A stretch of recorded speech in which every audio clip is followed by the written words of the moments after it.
సంస్కృతి సంపద YouTube channel తరపున అందరికి స్వాగతం. శ్రీనాథుని శృంగార నైషితం కావ్యపట్టణం కావిస్తున్నది శ్రీ నూతలపాటి వెంకటరత్న శర్మ గారు. ఈ కావ్య పట్టణాన్ని ధారావాహిక ప్రసంగంలో ప్రసంగిస్తున్నారు. వారి ధారావాహిక ప్రసంగంలో ఈరోజు 20వ ప్రసంగం చేస్తున్నారు. శ్రీ రత్న శర్మ గారికి స్వాగతం. నమస్తే. జగములో కుమ్మడి సాధింపనెత్తిన రతి మన్మధుల విండ్లు రమణి బొమలు. జగములో కుమ్మడి సాధింపనెత్తిన రతి మన్మధుల విండ్లు రమణి బొమలు.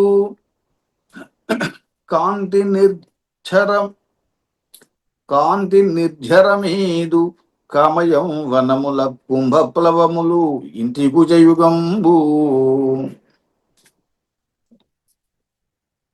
నడుమింత ఎనికేల దొణికి బట్టిన తాత అంగుళి రేఖల జాస్యవళులు. యువ మనోమృగరాజిత విలింపదీర్చిన మదన వాగురలు ఇందువదన కురలు. బాల్య తారుణ్య సీమా విభాగమునకు అజుడు రాసిన రేఖ తన్వంగియారు. అనువరమున బడసిన పంకజముల అపర జన్మంబు పుగోడి అడుగులధిపా. ఇది అంగాంగ సౌష్ఠవాన్ని వర్ణించినటువంటి తీరు దమయంతి యొక్క వర్ణన. జగములు ఒక్కుమ్మడి సాధింపనెత్తిన రతి మన్మధుల విండ్లు రమణి బొమ్మలు. సాధారణంగా ఈ కనుబొమ్మల్ని విండ్లతో పోలుస్తారు, వింటితో పోలుస్తారు, అలా వంగి ఉంటాయి అని. అవి జగాలను ఒక్కుమ్మడి సాధింప నెత్తిన రతి మన్మధుల విండ్లు. రతి మన్మధుల యొక్క చేతిలో ఉన్నటువంటి విల్లు,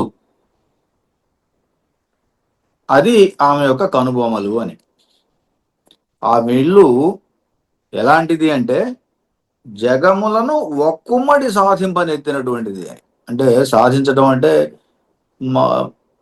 తన యొక్క ప్రభావానికి గురి చేయటం, లోకాన్నంతా కూడా. అంత ప్రభావశీలమైనటువంటి ఆ విల్లు,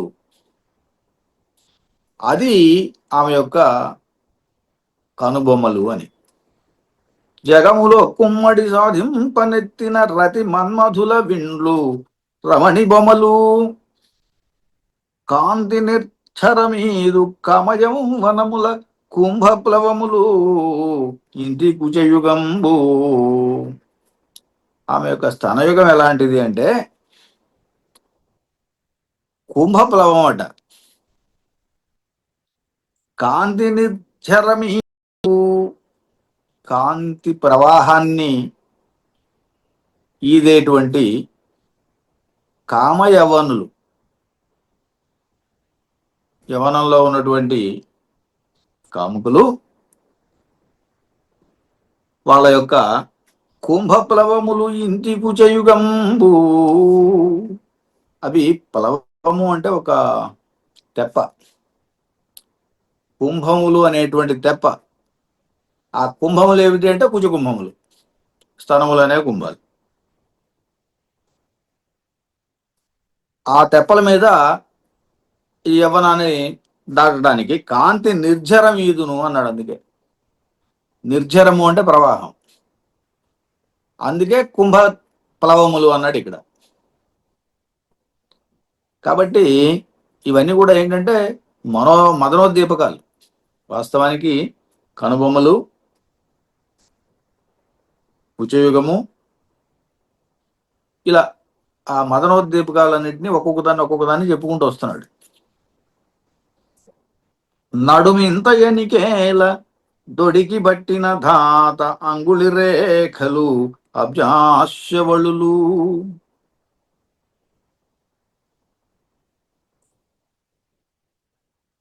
తయారు చేసేటప్పుడు, సృష్టి చేసేటప్పుడు బ్రహ్మ కేల దొడికి పట్టిన హాత ఆ నడుమును అట్లా చేత్తో పట్టుకున్నాయట. నడుము ఇంతయని ఒక కొలత ప్రకారంగా చేయాలని అలా నడుమును పట్టుకున్నాయట అని కేలం తొడిగి పట్టిన ధాత అది ఎప్పుడైతే పట్టుకున్నాడో ఆ వేళ యొక్క ముద్రలు అక్కడ పడ్డాయి. ఆ అంగుళి రేఖలే అబ్జాస్య వళులు. వళులను వర్ణించాడు అనమాట. పొట్ట మీద ఉండేటువంటి ముడతలను గురించి ఈ వర్ణన. నడుము ఇంతయని కేలన్ దొడికి పట్టిన ధాత అంగుళి రేఖలు, ధాత యొక్క అంగుళి రేఖలు ఆయన పట్టుకున్నాడు. పట్టుకున్నందువల్ల కలిగినటువంటి ఆ చేతి ముద్రలు అబ్జాస్య వళులు. అబ్జాస్య పద్మం వంటి ముఖం కలిగినటువంటి ఆ దమయంతి యొక్క వళులు అన్నాడు. యువ మనోమృగరాజిత విలింపదీర్చిన మదనవాగురులు ఇందువదన కురులు. ఇందువదన కురులు ఆమె యొక్క వెంట్రుకలు ఎలా ఉన్నాయంటే యువ మనో మృగరాజిన్ తవిలింపదీర్చిన మదన వాగురలు అన్నాడు. ఇక్కడ యువ మనోరాజి యవనవంతులైనటువంటి వాళ్ళ యొక్క మనస్సులు అనేటువంటి మృగరాజి, మనోమృగరాజి, మనస్సు అనేటువంటి లేళ్ళు అవి గంతులు వేస్తూ ఉంటాయి కదా. అందువల్ల మనస్సుని చాలా వరకు మృగాలతో పోలుస్తూ ఉంటారు, లేళ్లతో పోలుస్తూ ఉంటారు. యువ మనోమృగరాజిన్ తవిలింపదీర్చిన మదన వాగురులు వాటిని చిక్కించుకోవడానికి పన్నినటువంటి ఊరు వలలు. మదన వాగురులు అంటే మన్మధుని యొక్క వలలు. మదన వాగురులు అవి ఇందువదన కురులు. ఆమె యొక్క జుట్టు వెంట్రుకల గురించి చెప్పాడు అనమాట. తలపైన ఉన్నటువంటి వెంట్రుకలు యువకుల యొక్క మనస్సు అనేటువంటి లేళ్లను పట్టుకోవటానికి వేసినటువంటి వలలు, మన్మధుడు వాడిన వలలు, మదన వాగురులు. బాల్య తారుణ్య సీమా విభాగమునకు అజుడు రాసిన రేఖ తన్వంగి ఆ దమయంతి యొక్క 6 నూగారు బాల్య తారుణ్య సీమా విభాగమునకు. బాల్యము తారుణ్యము యవ్వనం అన్నమాట. బాల్య యవ్వన అనుకున్న తారుణ్య, బాల్య తారుణ్య సీమా విభాగము ఆ హద్దు. ఇది బాల్యము, ఇది యవ్వనము అని చెప్పడానికి హద్దుగా గీసినట్టుగా ఈ అజుడు రాసిన రేఖ తన్వంగి యొక్క 6 నూగారు. బ్రహ్మ గీసినటువంటి ఆ గీత ఈ నూగారు అన్నాడు. దాన్ని ఎలా వర్ణించాడు? బాల్యానికి యవ్వనానికి అది ఒక సరిహద్దు రేఖలాగా చెప్తున్నాడు. బాల్య తారుణ్య సీమా విభాగమునకు అజుడు రాసిన రేఖ తన్వంగియారు. భానువరమున బడసిన పంకజముల అపరజన్మంబు పూబోడి అడుగులధిపా. అడుగులు, పాదాలు ఎలా అంటే పద్మాలు, పాదాలు పద్మాలే, కానీ భానువరమున బడసిన పంకజముల అపరజన్మంబు అదిట. ఈ పూబోడి యొక్క అడుగులు సూర్యుని యొక్క వరం చేత పద్మాలకు మరో జన్మ కలిగితే అదిగో ఈమె అడుగులుగా జన్మించినాయి అని. పడసిన పంకజముల అపర జన్మంబు పూబోడి అడుగులధిపా. ఇంత అందమైంది ఈ దమయంతి అని చెప్పటం.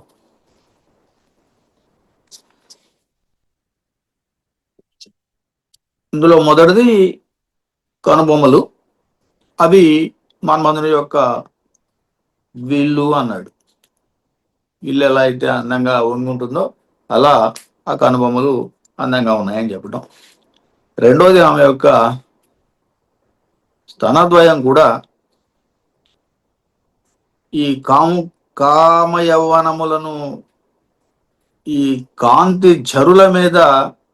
జరులను దాటడానికి అవి కుంభ తెప్పలు అన్నాడు, కుంభ ప్లవము అన్నాడు. ఈ కుచయుగాలే కుంభాలుగా ఉండి ఆ తెప్పల మీద దాటుతున్నారు అని. నడుము ఇంతయని కేలదొడికి పట్టిన ధాత అంగుళి రేఖలు అభ్యాస్య వళులు. ఆమెను తయారు చేసేటప్పుడు బ్రహ్మ ఆ నడుముని దొడికి పట్టిన ధాత అంగుళి రేఖలు, ఆ నడుమును పట్టుకున్నప్పుడు కలిగినటువంటి వేలి యొక్క ముద్రలు అభ్యాస్య వళులు అన్నాడు. ఆమె యొక్క వళులు, వళులు అంటే ముడతలు. యువ మనో మృగరాజు తగలింపదీర్చిన మదన వాగురలు ఇందువదన కూరులు అన్నాడు. ఆమె యొక్క వెంట్రుకలు యువకులైనటువంటి యవనంలో ఉన్నటువంటి వాళ్ళ యొక్క మనస్సు అనేటువంటి లేళ్లను చిక్కించుకోవటానికి వాడినటువంటి మన్మధుడు వాడినటువంటి వలలు అన్నాడు. ఊరులు వలలు వాగురలు అన్నాడు కదా. బాల్య తారుణ్య సీమా విభాగమునకు అజుడు రాసిన రేఖ తన్వన్యారు. ఆమె యొక్క నూగారు కూడా బాల్యము ఇటు యవ్వనము ఆ విభాగం, బాల్యం నుండి యవ్వనానికి వచ్చినటువంటి ఆ మధ్యస్థంగా గీసినటువంటి ఒక అజుడు గీసినటువంటి ఒక రేఖ అన్నాడు. అప్పుడే యవ్వనంలోకి వచ్చింది అని చెప్పేదానికి వీలుగా విభజన, ఒక రకంగా బాల్యానికి యవ్వనానికి విభజన రేఖలాగా. భానువరమున బడసిన పంకజముల అపరజన్మంబు పుబోడి అడుగుల దిప. ఆమె పాదాలు పద్మాల్లాగా ఉన్నాయని చెప్తే సాధారణంగా ఉన్నట్టు ఒక వర్ణన. అయితే ఇక్కడ ఏమంటున్నాడు, ఆ పద్మాలు భానుని యొక్క వరంతో మరుజన్మలో అడుగుల్లాగా, ఈమె యొక్క అడుగుల్లాగా అయినాయని. భాను వరమును పడసిన పంకజముల అపరజన్మంబు పూబోడి అడుగులు. పంకజాల యొక్క అపరజన్మం, ఇంకొక జన్మ. ఇలా ఆమె అందాన్ని వర్ణించాడు ఇక్కడ. జలదుర్గస్థ మృణాళావళి చిత్కమనీయ బాహువల్లరియగునా జలజానన నీకుందగు పలుకులు వేయేల అధిక బలశౌర్య నిధి. జలదుర్గస్థ మృణా, ఇన్ని మాటలు ఎందుకు, ఆమె నీకు సరిగ్గా సరిపోతుంది, తగినది, నీకు తగినది అని. నలమహారాజుకు దమయంతి తగినది అని చెబుతోంది హంస. ఆమె చేతులు ఎలా ఉన్నాయో కూడా పై లైన్లో చెప్పింది. ఇటువంటి తామర తూళ్ళు, మృణాళాలు, అవి చాలా పొడుగ్గా మృదువుగా ఉంటాయి. అదిగో ఆ మృణాళాల వలె వాటిని జయించినది అన్నాడు. జిత్కమనీయం, మళ్ళీ మృణాళావళిని జయించినటువంటి మనోహరమైనటువంటి బాహువల్లరి కలిగింది అని. ఆ తామరతూళ్లను కూడా గెలిచింది అని ఆమె యొక్క చేతుల యొక్క సౌందర్యం. ఇలా అటువంటి ఆ జలజానన నీకు తగును, నీవు వివాహం ఆడటానికి సరిగ్గా సరిపోతుంది. పలుకులు వేల అధిక బలశౌర్య నిధి అన్నాడు. సాధారణంగా చేతుల్ని దమయంతి యొక్క స్తనయుగాన్ని పోలుస్తున్నాడు. మెరుగు పాలిండ్లు ఆటక కలశంబులకు పాటియగు, వాటితో సమానమైనటువంటి వధూటి యొక్క, దమయంతి యొక్క మెరుగు పాలిండ్లు ప్రకాశిస్తున్నటువంటి కరమైనటువంటి బాహువల్లరి కలిగింది అని. ఆ తామరతూళ్లను కూడా గెలిచింది అని ఆమె యొక్క చేతుల యొక్క సౌందర్యం. ఇలా అటువంటి ఆ జలజానన నీకు తగును, నీవు వివాహం ఆడటానికి సరిగ్గా సరిపోతుంది. పలుకులు వేల అధిక బలశౌర్య నిధి అన్నాడు. సాధారణంగా చేతుల్ని దమయంతి యొక్క స్తనయుగాన్ని పోలుస్తున్నాడు. మెరుగు పాలిండ్లు ఆటక కలశంబులకు పాటియగు, వాటితో సమానమైనటువంటి వధూటి యొక్క దమయంతి యొక్క మెరుగు పాలిండ్లు ప్రకాశిస్తున్నటువంటి కాంతివంతమైనటువంటి చనుద్వయం నిరాఘాట స్ఫురణ ప్రభయను ఏటికి జక్కవల కవయై విరాజిల్లు. నిరాఘాట స్ఫురణ ప్రభయను, నిరాఘాట స్ఫురణ ప్రభ అంటే అడ్డులేని కాంతి ప్రసారం, అడ్డులేని కాంతి ప్రసారము అను ఏటికి, ఏటికి అంటే ప్రవాహానికి, నిరాఘాట స్ఫురణ ప్రభయను ఏటికి అడ్డులేనటువంటి ప్రసరణం కలిగినటువంటి కాంతి అనే ప్రవాహానికి చక్కవల కవయై విరాజిల్లు, చక్రవాక మిథునమై ఒప్పుతున్నది. చక్రవాక కవ, కవ అంటే దంట, చక్రవాకాల యొక్క దంట, చక్రవాక మిథునం అయి విరాజిల్లుచున్నది, ప్రకాశించున్నది, ఒప్పుతున్నది. ఇలా ఆమె యొక్క దేహం కాంతి స్వర్ణ కలశముల వంటి పాలిండ్లు జక్కవ కవగా ఉన్నవి. సాధారణంగా చక్కవ పక్షులతోటి అడ్డులేని కాంతి ప్రసారం, అడ్డులేని కాంతి ప్రసారము అను ఏటికి, ఏటికి అంటే ప్రవాహానికి, నిరాఘాట స్ఫురణ ప్రభయను ఏటికి అడ్డులేనటువంటి ప్రసరణం కలిగినటువంటి కాంతి అనే ప్రవాహానికి చక్కవల కవయై విరాజిల్లు, చక్రవాక మిథునమై ఒప్పుతున్నది. చక్రవాక కవ, కవ అంటే దంట, చక్రవాకాల యొక్క దంట, చక్రవాక మిథునం అయి విరాజిల్లుచున్నది, ఒప్పుతున్నది. ఇలా ఆమె యొక్క దేహం కాంతి స్వర్ణ కలశముల వంటి పాలిండ్లు జక్కవ కవగా ఉన్నవి. సాధారణంగా చక్కవ పక్షులతోటి పోల్చడం అనేది సహజం, కవి యొక్క సమయం. అందువల్ల ఆమె యొక్క జనులు ఇలా ఉన్నాయని చెబుతున్నాడు. వలుదయును వట్రువయుగాగా నలిన భవుడు భీమభూపాల పుత్రికి బిరుదొనొచ్చే అర్కరథ శిల్ప శిక్ష పుష్పాస్తృతేరునేక చక్రంబుసేయను హించుయకో. వలుదయును వట్రువయుగాగా, ఇక్కడ వలుద వట్రువ అంటే ఆమె యొక్క పిరుదు భాగాన్ని వర్ణిస్తున్నాడు. నలినభవుడు బ్రహ్మ భీమభూపాల పుత్రికి, భీమరాజు యొక్క కుమార్తె అయినటువంటి దమయంతికి పిరుదు అనొచ్చను. ఎలా? వలుదయు వట్రువయు, గుండ్రంగాను అలాగే లావుగాను. పీవరము అన్నాడు. వలుద అంటే కొంచెం లావుగాని, వట్రువ అంటే గుండ్రంగాని. వలుదయును వట్రువయుగాగా కలిన భవుడు బ్రహ్మ భీమభూపాల పుత్రికి పిరుదొనొచ్చే అర్కరథ శిల్ప శిక్ష పుష్పాస్తృతేరును ఏకచక్రంబుసేయను హించుయొక్కో. అర్క రథ శిల్ప శిక్ష, ఆయన ఇంతకు ముందు సూర్యుడికి ఒక రథం చేశాడు. అది ఏకచక్ర రథం. సూర్యుడికి ఒక చక్రంతో రథం ఎట్టా నడుస్తుంది అని అనొద్దు. ఏమిటంటే సూర్యగమనం అంటే కాలగమనం, కాలం నడవటమే. కాలానికి 6 ఋతువులు 12 మాసాలు ఉన్నాయి కాబట్టి అలా ఒక చక్రం, ఆ కాలచక్రం తిరుగుతూ ఉంటుంది. అది ఏకచక్రమే. అందుకని ఏకచక్రరథుడు సూర్యుడు. అది గతంలో బ్రహ్మ తయారు చేసి పెట్టాడు దాన్ని. అట్లా అర్కరథ శిల్ప శిక్ష, ఆ అభ్యాసం ఉంది ఆయన వెనకాల.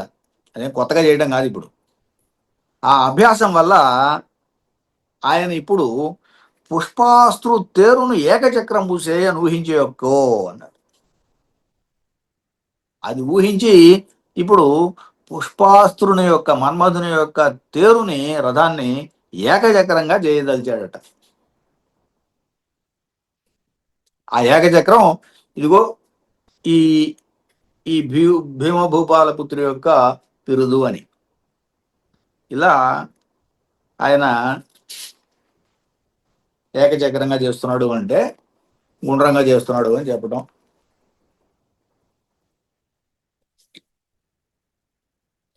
వనజాతే క్షణ ఊరు యుగ్మమున లావణ్యంబునన్ కేళిగానన సంక్రందన పట్టణ ప్రకట జన్మస్థానలన్ రంభలన్ ధనదాపత్య తపఃఫలస్తనుల అత్యంతాభిరమాంగులన్ మనుజాధీశ అధక్కరించు బొగడన్ మా ఓండ్లగున్ శక్యమే. ఇక్కడ వనజాతేక్షణ ఊరు యుగ్మము ఆమె యొక్క తొడలను వర్ణిస్తున్నాడు. వనజాతేక్షణ ఊరు యుగ్మము దాని యొక్క లావణ్యంబునన్ కేళికానన సంక్రందన పట్టణ ప్రకట జన్మస్థానలన్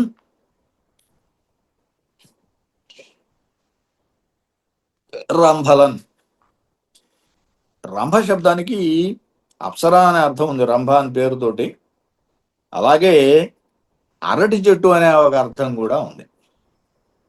రంభ అంటే అరటి చెట్టు. సాధారణంగా అరటి బోదల్లాగా స్త్రీల యొక్క ఊరు భాగం తొడభాగం ఉంటుందని చెప్పేసి కవుల యొక్క సమయం కవుల వర్ణన సమయం దాంతో పోలుస్తూ ఉంటారు.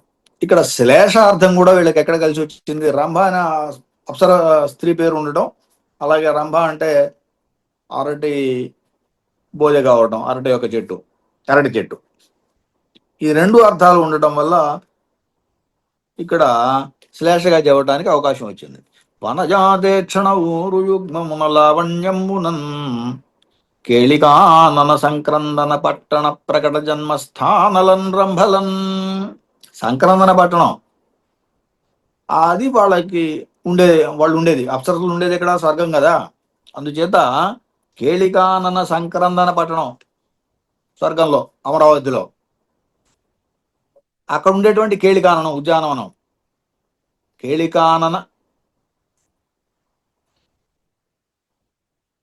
కేళికానన సంక్రందన పట్టణ ప్రకట జన్మస్థాన, అది అక్కడ వాళ్ళ ఉనికి అంటే అక్కడ ఉంటారని. కేళికానన సంక్రందన పట్టణ ప్రకట జన్మస్థానలన్ రంభలన్. ఈ రంభ ఎక్కడ ఉంటుంది అంటే ఈ రంభాదులు అప్సరసలంతా కూడా అమరావతి ఇంద్రుని యొక్క పట్టణంలో ఉంటారు. ఆ ఉద్యానవనాల్లో ఆడుతూ ఉంటారు వీళ్ళు. అటువంటి ధనద ఆపత్య తపఫల స్థనుల. ఇక్కడ ధనద అంటే కుబేరుడు. ఆయన యొక్క కుమారుడు ఎవరు? ధనద అపత్య నలకూబరుడు. కుబేరుని యొక్క కుమారుడు. ఆయన యొక్క తపఫల స్థనులన్, తపఫలంగా కలిగినటువంటి స్తనములు కాబట్టి అత్యంత అభిరామ అంగులు, చాలా మిక్కిలి మనోహరమైనటువంటి అంగములు కలిగినటువంటి వారు అని, అతి మనోహరమైనటువంటి దేహం కలిగినటువంటి వారు. అటువంటి వాళ్ళను కూడా మనుజాధీశ అధక్కరించున్ వనజాధేక్షణ ఊరి యుగ్మమున. ఆమె యొక్క ఊరువులను పోల్చడానికి రంభాదులు సరిపోలరు అని. అర్థాంతరంలో అరటి బోధలు సరిపోలవు అని, వాటిని అధక్కరించును అని చెప్పాడు. అందుకే ఇక్కడ మనుజాధీశ అధక్కరించున్. కిందు చేస్తాయి అని పొగడం మా బోండ్లకు సఖ్యమే. అటువంటి వాళ్ళకే అది సాధ్యం కాకపోతే మా బోండ్లకు శక్యమా, మా బోండ్లో వర్ణించడానికి శక్యమా అని. ఎవరికి శక్యం కాదు? రంభాలకు సైతం, అలాగే అరడిబోతులకు సైతం. వాటికే సాధ్యం కాకపోతే ఆమె యొక్క ఊరువులతోటి పోటీ పడటానికి ఇంకా చెప్పేదానికి ఏముంటుంది? అధికరించడానికి చెప్పేదానికి ఏముండదు. మా బోండ్లకు వర్ణించడం సాధ్యం కాదు అని. వనజాతేక్షణ యూరియుగ్మమున లావణ్యమునన్ సొగసులో కేళికానన సంకరందన పట్టణ ప్రకట జన్మస్థానలన్ రంభలన్. అది రంభలకు విశేషం. వాళ్ళు అక్కడ పుట్టారు అని, వాళ్ళు అక్కడ తిరుగుతారు అని. ఎక్కడ? అమరావతి అందు. ధనదాపత్య తపఫలస్తనులన్ అత్యంత అభిరామాంగులన్. పైగా వీళ్ళు నలకువరుని యొక్క తవ ప్రభావాన్ని పొందినటువంటి వాళ్ళు, అత్యంతమైనటువంటి మనోహరమైనటువంటి దేహకాంతి కలిగినటువంటి వాళ్ళు అని. అత్యంత అభిరామాంగులం. అటువంటి వాళ్ళని అధక్కరించు పొగడం మా బోండ్లకు సఖ్యం. అటువంటి వాళ్ళనే అధక్కరించు. వాళ్ళ యొక్క ఊరు యుగ్మంతో ఆమెని సాటి రావటం కానీ, పోవటం కానీ, జయించడం కానీ సాధ్యం కాలేదు. అటువంటి దాని గురించి ఇంకా పొగడం మా బోండ్లకు శక్యమే. ఇంకా మాలాంటి వాళ్లకు ఆమెను పొగడడం ఇంకెక్కడ సాధ్యం అవుతుందా అని చెప్పేసి అంటున్నాడు. ఈ రకంగా హంస దమయంతి యొక్క వర్ణాన్ని వర్ణిస్తోంది. ఇంకా ముందు కూడా ఆ వర్ణన ఇంకా ఒకటి రెండు చక్కని పద్యాలు వచ్చినాయి.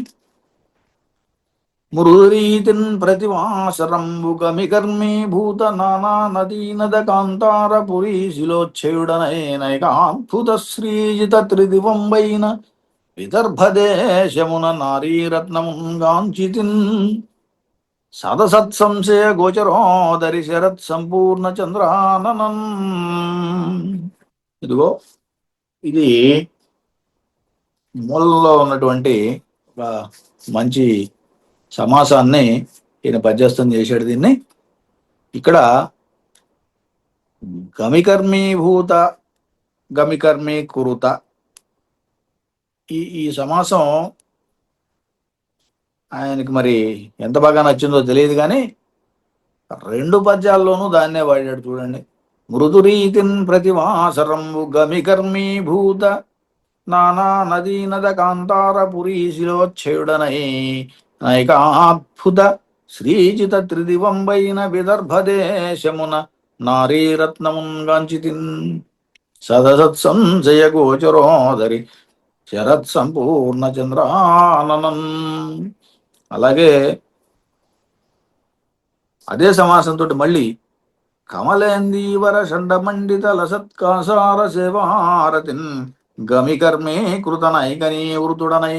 మళ్ళీ గమికర్మే కృత అన్నాడు. అక్కడ గమికర్మే భూత అన్నాడు, ఇక్కడ గమికర్మే కృత అన్నాడు. నైకనీ వృతుడనై కంటిన్ విదర్భంబునన్ రమణిన్ పల్లపాణి పద్మనయనన్ రాకేందు విమాననన్ సమవీనస్తని నస్తి నాస్తి విచికిత్సాహేతు శాతోదరిన్. ఈ రెండిట్లో కూడా ఆమెను అక్కడ చూశాను అని చెప్పడానికి దమయంతిని అక్కడ చూశాను అని చెబుతోంది హంస. ఎలాంటి దమయంతి అనేది ఆ వర్ణన. ఇప్పటిదాకా అంగాంగ వర్ణనలన్నీ చేసింది. ఇప్పుడు ఆ వర్ణంలో ఈ రెండు పద్యాలతోటి ఒక మంచి వర్ణన పూర్తవుతుంది. సరే, ఇది రేపు చూద్దాం. ఇప్పటికి స్వస్తి. శ్రీనాథుని శృంగార నైషధం కావ్య పఠనం ధారావాహిక ప్రసంగంలో ప్రసంగించిన శ్రీ నూతలపాటి వెంకటరత్న శర్మ గారికి ధన్యవాదాలు.